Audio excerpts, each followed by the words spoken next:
sobre la belleza de la misión que Dios ha realizado. Yo digo belleza porque cuando comenzamos a escudriñar a profundidad el comprender cómo Dios ha hecho, descubrimos que es de una belleza muy grande. Vamos a leer un texto bíblico que habla de esa belleza. Efesios capítulo 1, versículo 3 al 10. Carta a los Efesios capítulo 1, versículo 3 al 10. Leamos ese texto todos juntos. Vamos a recitarlo. Dice: bendito sea el Dios y Padre de nuestro Señor Jesucristo, que nos bendijo con toda bendición espiritual en los lugares celestiales en Cristo, según nos escogió en Él antes de la fundación del mundo, para que fuésemos santos y sin mancha delante de Él, en amor habiéndonos predestinado para ser adoptados hijos suyos por medio de Jesucristo, según el puro afecto de su voluntad, para alabanza de la gloria de su gracia, con la cual nos hizo aceptos en el amado, en quien tenemos redención por su sangre, el perdón de pecados según la riqueza de su gracia, que hizo sobreabundar para con nosotros en toda sabiduría e inteligencia, dándonos a conocer el misterio de su voluntad, según su beneplácito, el cual se había propuesto en sí mismo, de reunir todas las cosas en Cristo, en la dispensación del cumplimiento de los tiempos, así las que están en los cielos, como las que están en la tierra. Oremos. Señor, te damos gracias en este momento por esta oportunidad de oír su palabra. Rogamos, Señor, que tu Espíritu Santo nos guíe, nos ilumine, y que esta predicación sea para la edificación de tu iglesia, en el nombre de Jesús. Amén. Amén. Gloria a Dios. Siéntese, tenga la bondad.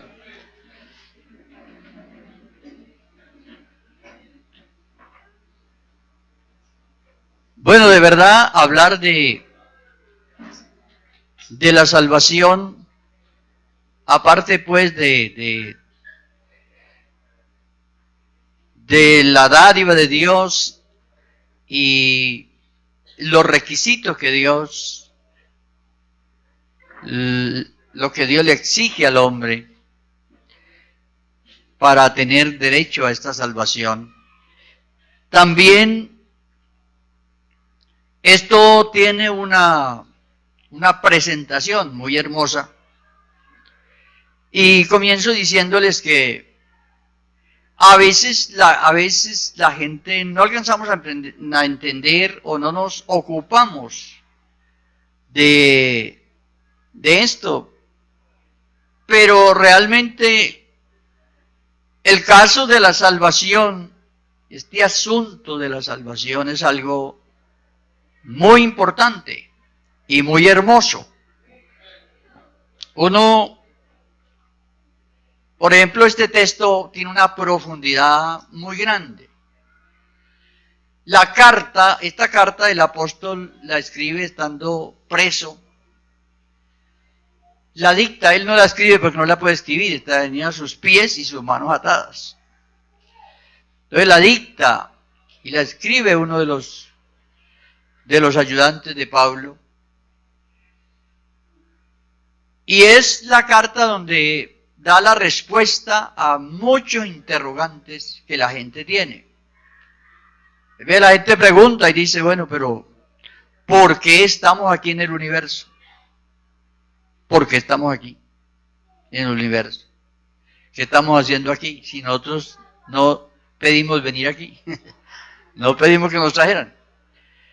¿Y por qué estamos aquí? ¿Qué objeto tiene esta creación? Mucho la ciencia mantiene investigando si hay otra gente en otra parte, si estamos solos en el universo o no estamos solos. Pero todo lo que dicen es hipotético, realmente nunca se ha descubierto que haya gente en otra parte. La Biblia habla de nosotros y la historia habla de nosotros. De nosotros. Así que ocupémonos de nosotros. ¿Y por qué Dios hizo esto? ¿Le han salido mal las cosas a Dios? ¿No le salieron bien? El hombre que hizo se le volvió pecador. Le tocó improvisar. Este texto responde a todas esas inquietudes. Y realmente Dios no está improvisando, ni le han salido las cosas mal. Porque Dios organizó este universo y creó al hombre. Es una obra de su voluntad, de su voluntad. Su voluntad perfecta, santa, justa. Quiso tener una criatura aquí en esta creación, una criatura que él sabía que era débil, que no era como los ángeles. Un hombre, una criatura hecha de tierra, con un cuerpo humano, con muchas falencias por ser humano. Pero Dios quiso hacerlo, responsabilizarlo, perfeccionarlo, todo para la gloria de Él. Para la gloria de Él. Él corre con todos los gastos. Corre con todos los gastos. Y con todo lo que haya que hacer para llevar ese proyecto adelante.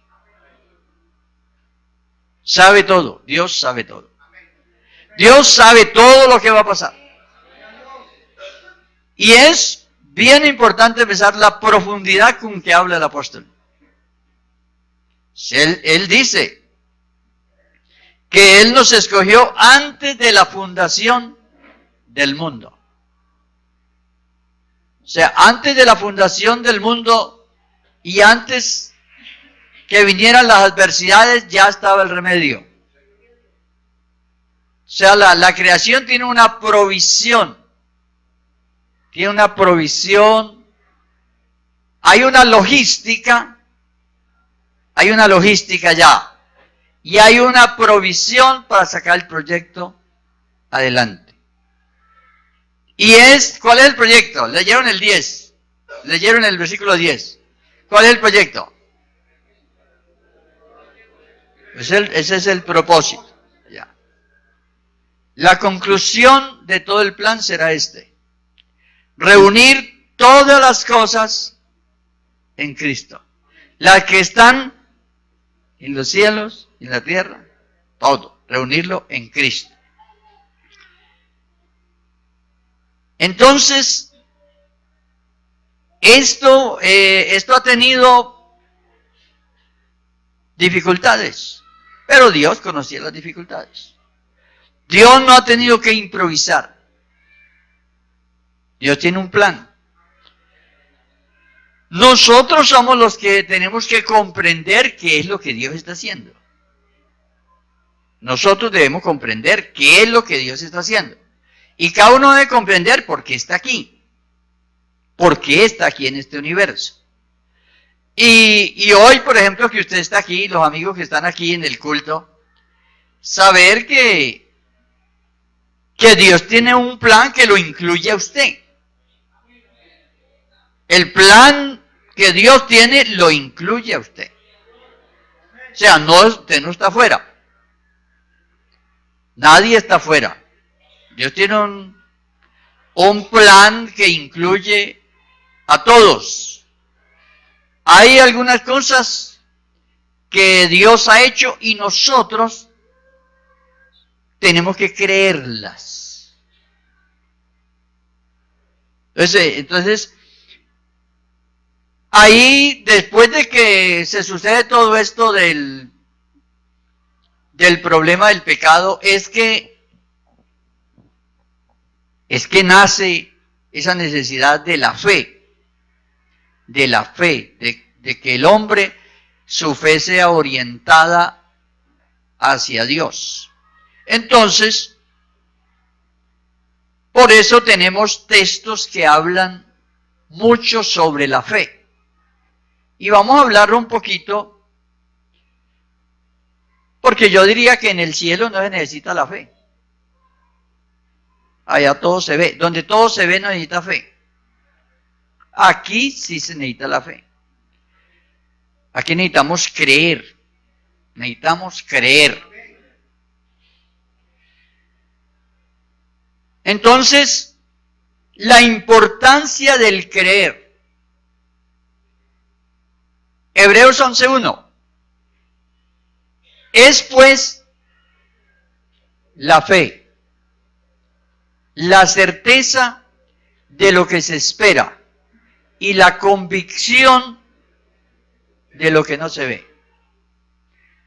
Texto como este, en lo referente a la fe en Dios, reúne toda la exigencia, todo lo que Dios exige. Es pues la fe, la certeza de lo que se espera. La certeza de lo que se espera. ¿Por qué no dice que la fe es la certeza de lo que se pide? No, sino de lo que se espera. Porque lo que se espera es lo que Dios ha prometido. Nosotros tenemos muchos deseos, muchas cosas. Inclusive deseamos cosas que Dios no ha prometido. Entonces, por eso la fe, no es la certeza de lo que yo pido. Que a veces nosotros por todo decimos, pídale a Dios, pídale. Pero si eso no encaja en lo que Él ha ofrecido, realmente eso no. Dios no se va a salir de su orden y de su voluntad. Dios siempre está. Dios tiene un marco donde Él se mueve con nosotros. Él lo ha revelado. ¿Cuál es el propósito de Dios aquí en la tierra con esta creación? El gran propósito de Dios es que aquí se haga su voluntad, como se hace allá. En ese sentido, Él enseñó a orar a los discípulos. Cuando oren, oren y pidan. Que se haga aquí su voluntad como se hace allá. Nosotros a veces en nuestro afán de orar pedimos que se haga allá como se hace acá. Y el afán de nosotros. Señor, haga esto, haga. No, pero aquí es al revés. Es que se haga aquí como se hace allá. Bueno, pero todas esas cosas se dan precisamente por nuestra imperfección. Entonces Dios tiene ese propósito claro que aquí se haga. Ahí estamos. Ustedes ya saben quién fue el hombre que hizo la voluntad de Dios. ¿Quién fue el que hizo la voluntad de Dios? El único hombre que ha hecho la voluntad de Dios. El hombre Jesús.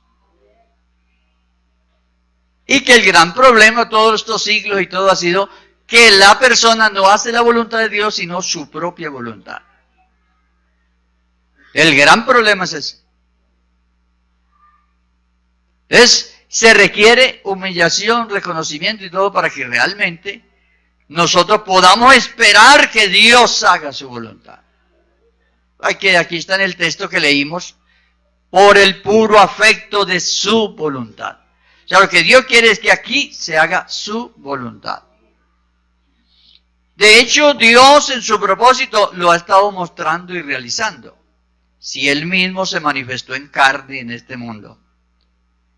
Y en esa manifestación en carne, Él hizo su voluntad. Abriéndonos la puerta a nosotros para que creyendo en Él, creyendo, no exigiéndonos obediencia primero, sino primero que creamos, que le creamos a Él. Mire, el gran conflicto del ser humano es la fe, es el creer, el creer. ¿Cómo le parece que uno debe creer que es creyente? Usted debe creer que usted es creyente. Y les digo esto por esto, vea. A veces, ¿usted sabe lo que significa ser creyente? Ser creyente. Cuando usted dice, yo soy creyente en el Dios Todopoderoso.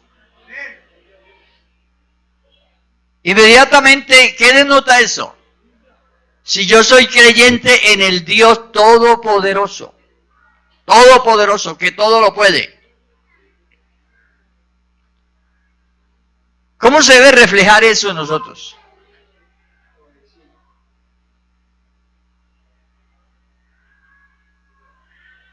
Es apenas que si soy creyente, yo les decía el jueves en el culto, terminamos con estas frases. Soy creyente, soy creyente, soy creyente.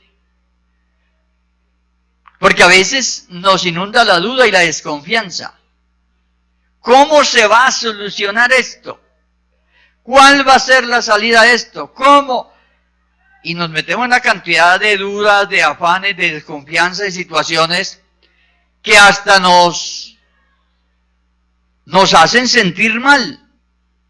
Pero ¿olvidamos qué? ¿Qué olvidamos? Que somos creyentes. Olvidamos que somos creyentes. Entonces, a veces al creyente se le olvida que es creyente.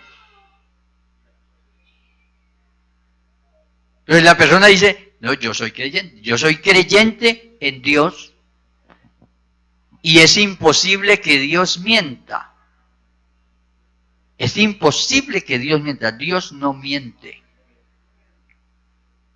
Y yo soy creyente en ese Dios todopoderoso.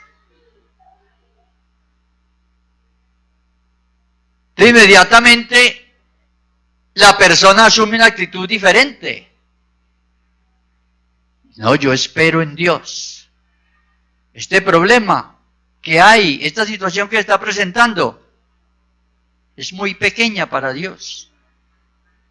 Es muy pequeño para Dios resolverla, es muy pequeña. Entonces, cuando el apóstol Pablo adoctrina la iglesia en Roma,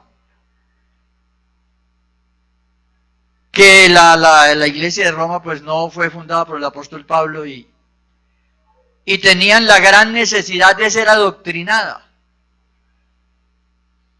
Y el apóstol les escribe la carta. Lo primero que él les dice es, versículo 16 del capítulo 1. Les dice, no me avergüenzo del evangelio. A ver, pensemos por un momento por qué él dice que no se avergüenza del evangelio. ¿Qué significaba que él dijera esto? Pablo, un hombre instruido en la ley, conocedor de toda la ley. Y dice, no me avergüenzo del evangelio porque es poder de Dios para salvación. La profundidad que tiene, el sentido que tiene que Pablo diga esto. Pablo sabe que el evangelio ha resultado. Pablo sabe que el Evangelio lo transformó a él. Pablo sabe que el Evangelio es poder de Dios porque produce un cambio en la gente. A tal punto que él dice, no me avergüenzo. A mí no me da vergüenza. A una sociedad como la romana, allá a esas comunidades, él les escribe y dice, a mí no me da vergüenza delante de ustedes presentarles el Evangelio, porque el Evangelio es poder de Dios para salvación. Pero luego él dice, porque en el Evangelio la justicia de Dios se revela por fe y para fe. Y aquí entra él con su pedagogía. Inmediatamente él usa la palabra justicia. La palabra justicia. Que hubiera podido él decir la gracia de Dios, pero dice la justicia de Dios. Él agarra la base de todo, la base, y él dice, es la justicia de Dios. O sea, ¿cómo resuelve Dios el problema del hombre? ¿Cómo lo resuelve? Y por eso él en la carta, usted ve panorámicamente en la carta cómo él los primeros 3 capítulos los dedica a la situación del pecador. Los primeros 3 capítulos. A la situación del pecador, a esa condición, a ese estado en que el hombre queda viviendo en el pecado. Y cómo se tiene, cómo la ira de Dios, versículo 18 del capítulo 1, cómo la ira de Dios declaró al hombre, lo declaró pecador y lo responsabilizó de sus actos. De ahí en adelante hasta el final del capítulo 1, dice, la ira de Dios se revela desde el cielo. La ira de Dios se manifestó. La justicia de Dios, o sea, la justicia de Dios se reveló de manera que Dios se airó contra el pecado y declaró al hombre responsable de sus actos. Por eso encontramos la palabra los entregó. Los entregó. Y la gente se degradó y la humanidad se degradó en sus pecados y ahí está toda la lista que usted la puede leer. Pero como no solamente pecar es hacer lo malo, sino que pecar también es ser religioso. Ser religioso, tratar de salvarse a sí mismo, también es pecado. Entonces el apóstol lo aborda en el capítulo 2. También aborda todo ese pensamiento que tenían los judíos de asumir una postura religiosa y decir, ilusionarse con una forma religiosa a pensar que se puede salvar religiosamente sin creer en lo que Dios ha dicho. Y en 3:10 del capítulo de ahí de la carta a los Romanos, él dice, no hay justo, ni aún uno. No se encontraron justos ni entre los que pecaban escandalosamente haciendo pecado de fornicación, bueno, de todo. Ni se encontró justo tampoco entre los religiosos. Dice, no hay justo ni aún uno. Entonces por eso en 3:23, él dice, todos destituidos de la gloria de Dios.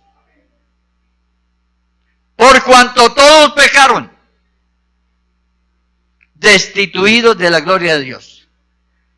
Tanto los pecadores, porque ahora pudiéramos pensar los que están en las cárceles, los que han cometido delitos atroces y todo esto, son más pecadores que los otros. Son más pecadores que los que no están en la cárcel. Delante de Dios, el pecado por el cual se mide toda la gravedad del pecado es por no creerle a Dios. El pecado se mide por ahí. Dios lo mide así. Así que delante de Dios o estamos en Cristo o todavía estamos en la descendencia pecaminosa de Adán. Entonces, todos religiosos, porque a veces uno practicando la religión que uno tiene, que es bonita, que le gusta, que esto, que tal, pero uno se conforma ahí en esa religión. Pero ninguna religión puede salvar a ninguno. La gente se inventa a veces.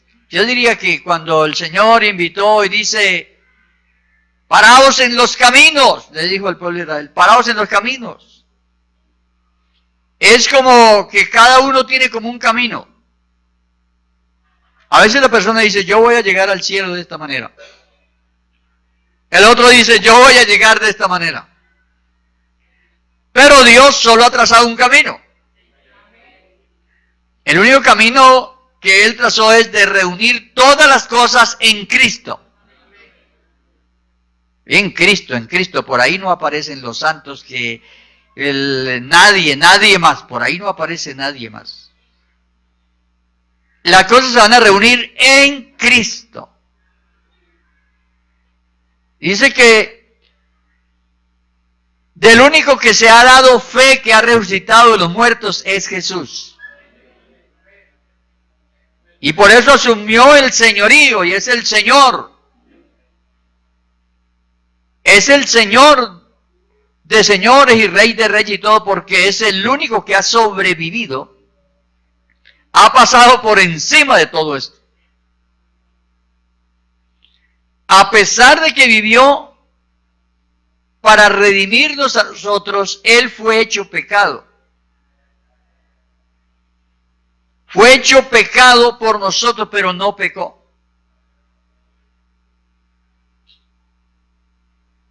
Se asumió y llegó hasta experimentar nuestra condición de pecadores. Segunda Corintios capítulo 5, verso 19, donde la Biblia dice, Él fue hecho pecado, pero no pecó. Precisamente allí fue donde Él venció el pecado. Venció el pecado, nos dio la victoria a nosotros sobre el pecado. Y abrió el camino del perdón para que el pecado que los hombres han cometido sea perdonado.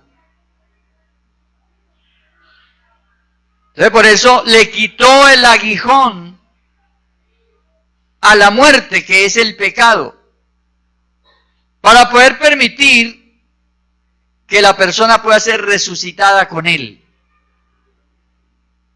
cuando Él se manifieste en el día de su venida y haya la resurrección y la glorificación.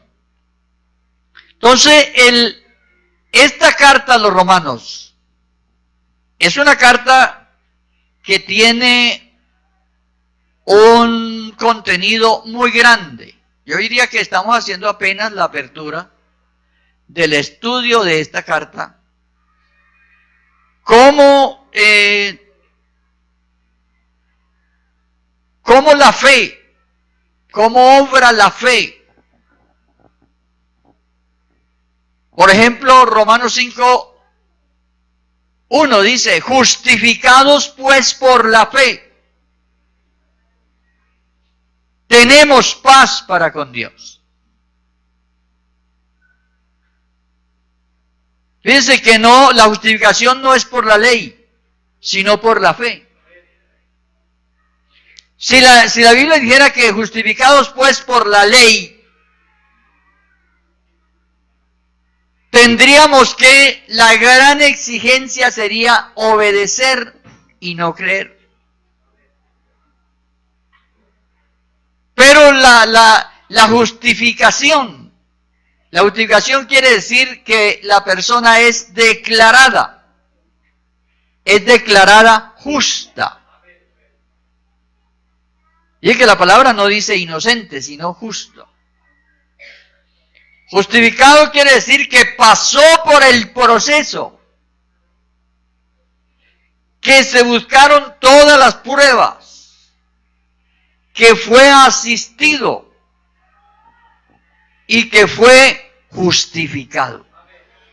Y es aquí donde nosotros tenemos que tener la convicción de nuestra salvación. Porque justificados pues por la fe quiere decir que nosotros dependemos más de lo que Dios nos ha prometido que lo que yo puedo hacer. Ese es el cambio.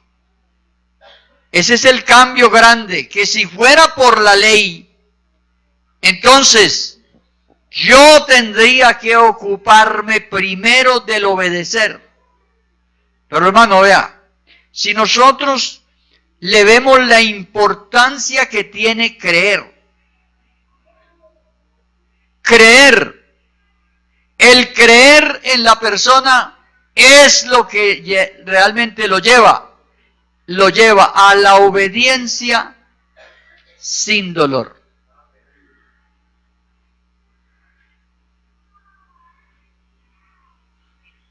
¿Por qué?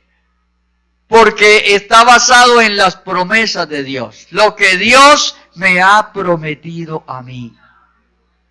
Lo que Dios me ha prometido a mí. Entonces, el creyente sí tiene que crecer en eso. Tiene que crecer en la parte de la seguridad de su salvación. Si nosotros vamos a estar siempre pensando que no lo hemos alcanzado todavía, que ya esto, que quién sabe si me salve. No, Dios ha hecho un trabajo perfecto. Vea, hermanos, cuando Dios llamó a Abraham, que Abraham es puesto en el capítulo 4 de la carta a los Romanos, Abraham es puesto como ejemplo de la fe. Abraham es puesto como ejemplo de la fe. Y para que haga una implicación y se compare usted con Abraham, y se dé cuenta si usted es creyente o no es creyente. ¿Dónde vivía Abraham cuando Dios lo llamó? ¿Quién eran los caldeos? ¿Quién era esa cultura? Que usted dijera, no, pues que Abraham era del pueblo de Israel. No, Abraham no era del pueblo de Israel, no había comenzado. ¿Quién era Abraham? Abraham era como usted. Abraham era como cualquiera de ustedes, era como uno de nosotros, Abraham. Vivía allá. Así como usted, que usted vivía allá por ese pueblo, por esa calle, allá en medio de esa gente y la forma que usted vivía. ¿Ustedes se recuerdan de algunas imperfecciones de Abraham? ¿Sí? ¿Se acuerdan de algunas imperfecciones de Abraham? ¿Cómo cuáles?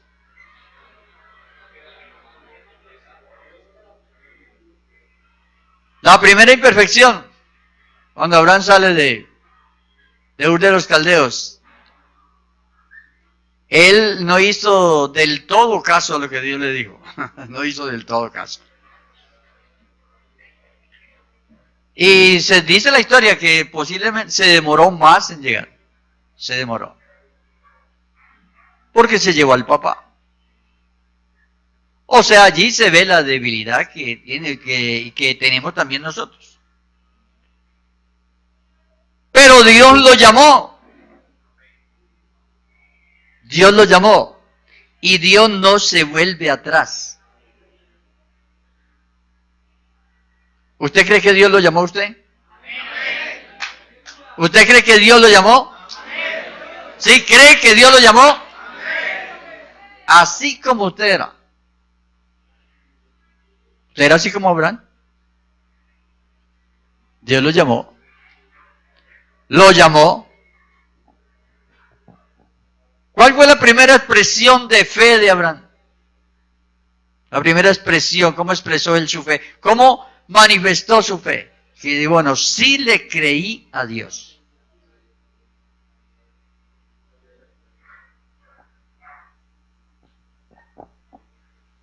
A partir de ahí, lo que Dios comienza es a perfeccionar la fe de Abraham. A perfeccionar la fe. Le creyó. Le creyó. Mire, a Dios está esperando es que le creamos. Es que le creamos. De lo demás, se encarga él. Él se encarga. Él se encarga. Él se encarga. Y la gran batalla, la gran lucha, yo diría, del cristianismo, se da ahí. Se da ahí. ¿Por qué? Porque nosotros a veces creemos más que los judíos son pueblo de Dios que nosotros. A veces el cristianismo mantiene anhelando ser judío. Y admirando y anhelando ser como los judíos. Y no se ocupan de su propia promesa. De la propia promesa que Dios nos ha dado a nosotros. Ay, si yo hubiera nacido en Israel. Y algunos dicen, yo hubiera vivido los primeros años allá en Pentecostés, que yo hubiera estado por allá, que ya... Y se olvida de lo que tiene aquí. Hermano, Dios me llamó a mí. Dios lo llamó a usted como llamó a Abraham. Con todos los defectos. Con todos los defectos. Gloria a Dios. Entonces, la primera que Dios hace con Abraham es, bueno, ¿cómo lo demuestra Abraham? ¿Qué espera Dios de Abraham en ese momento? Que le diga, bueno, sal, Génesis 12, sal de tu tierra y de tu parentela. Mire, ese camino del éxodo, el camino del éxodo comienza ahí. La ruta del éxodo. La gran enseñanza que Dios da sobre la fe comienza ahí. Ahí comienza el ejemplo. Hay que salir. O sea, todo el que va a caminar con Dios sepa que hay que moverse de ahí donde está. Que hay que moverse. Que hay que salir a un terreno al cual Dios lo llama que vaya. Que salir porque las bendiciones están allá, en el otro terreno. Salir. Los que estamos aquí creyentes, nos tocó salir. Nos tocó salir. Salir. Salir hasta de su parentela.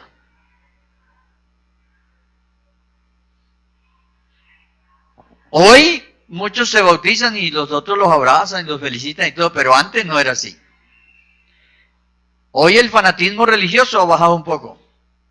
Pero anteriormente, con el fanatismo religioso que había en Colombia, hablemos de Colombia, cuando uno se bautizaba, nosotros duramos 2 años siendo perseguidos por la misma familia. La misma familia nos perseguía.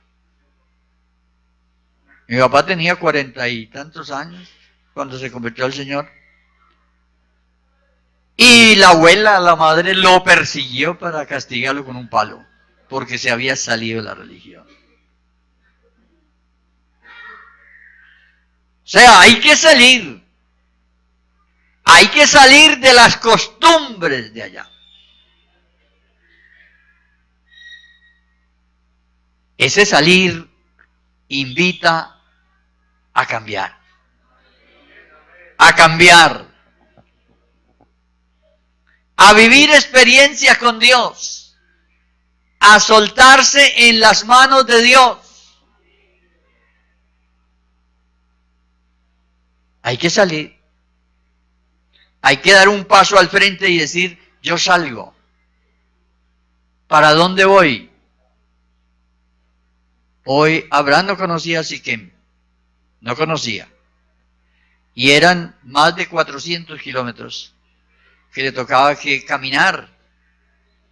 Caminar por lugares, realmente los caminos eran muy difíciles.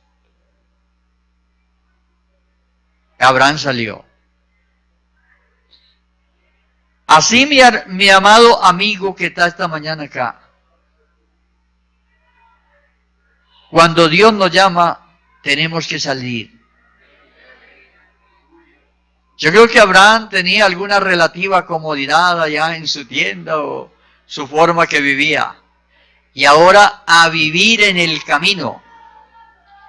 A vivir en el camino.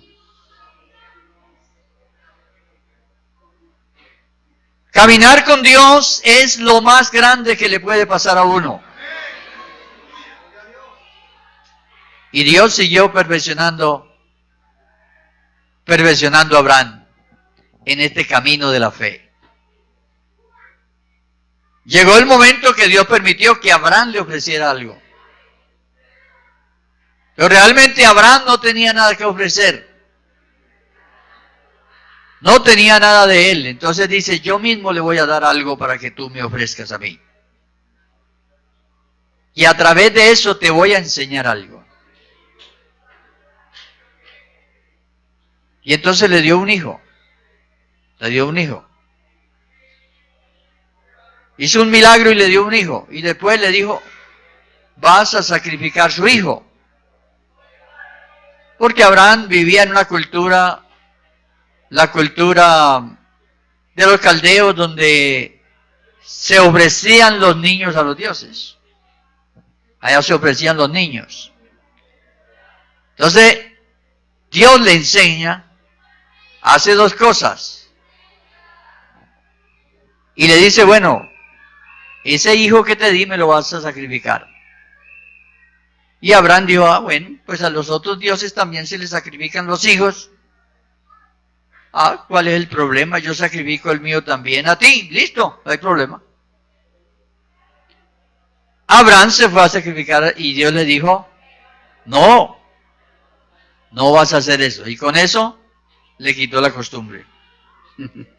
Le quitó la costumbre. Le perfeccionó su fe. Y le dijo, no es sacrificando niños. Hay un cordero escogido para esto. Desde antes de la fundación del mundo.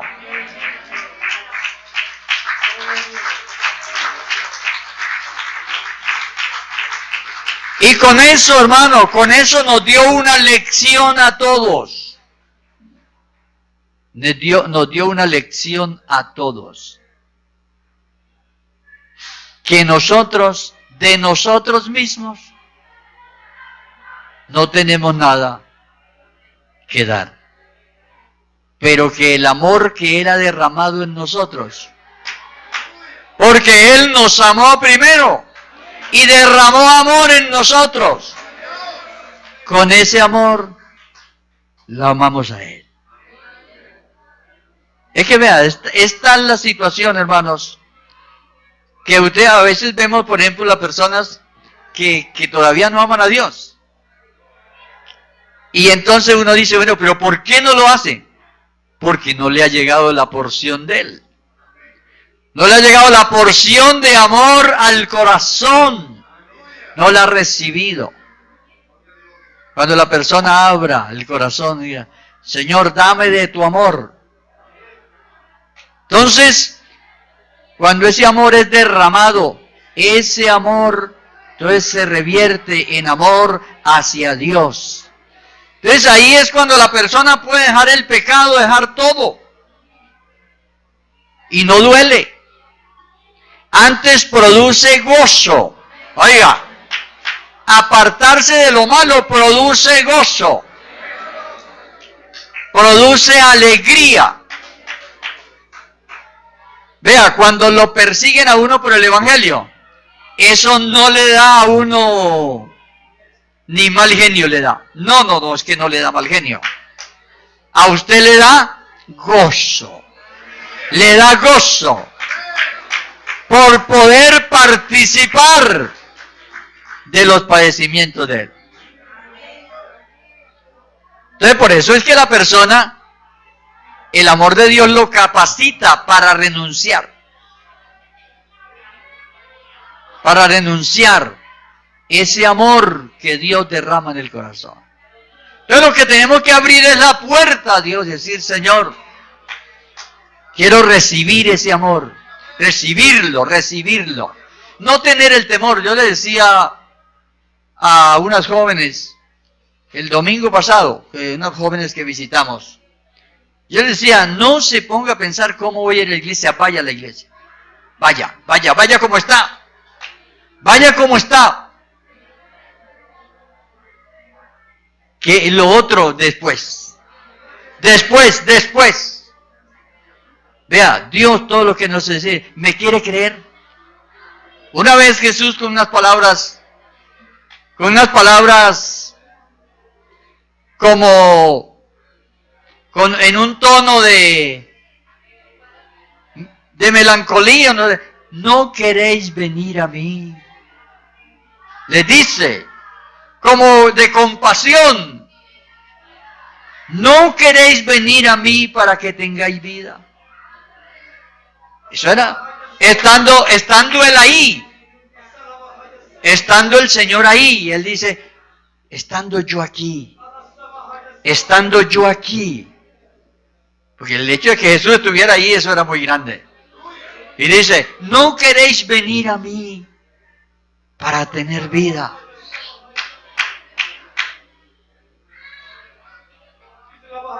La Biblia de principio a fin es una invitación.